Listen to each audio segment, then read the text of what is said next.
এমন একজন শিল্পী ছিলেন মান্না দে, তো বাংলা গান গাইছি অথচ ওনার গান গাইবো না, অনুরোধ করতে লাগতো না।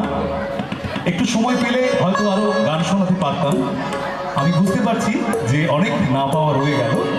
তো সন্দীপ বাবুকে আরেকবার ধন্যবাদ না জানিয়ে পারছি না যে আপনাদের সামনে আসবার সুযোগ করে দিয়েছেন, এবং সর্বোপরি বিদ্যালয়ের যারা পরিচালন সমিতির সদস্যবৃন্দ আছেন এবং প্রধান শিক্ষিকা এবং সমস্ত শিক্ষক শিক্ষিকা শিক্ষাকর্মীবৃন্দ, বর্তমান এবং প্রাক্তন ছাত্রছাত্রীদের আরও একবার আমরা অভিনন্দন জানাচ্ছি। আপনাদের এই আনন্দের দিন খুব সুন্দর করে কাটুন এবং সারা বছর আপনারা আনন্দে থাকুন, সুন্দর করে পড়াশোনা এগিয়ে চলুন।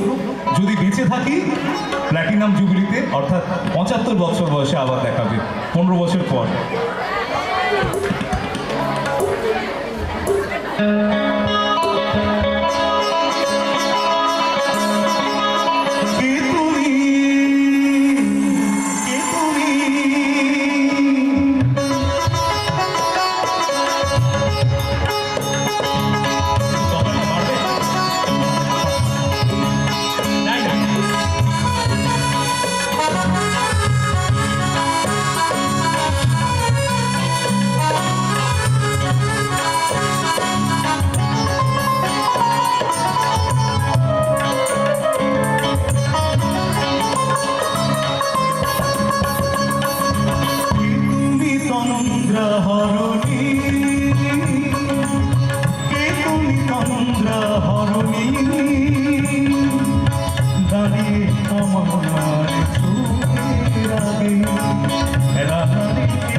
ওই ভোর রাতের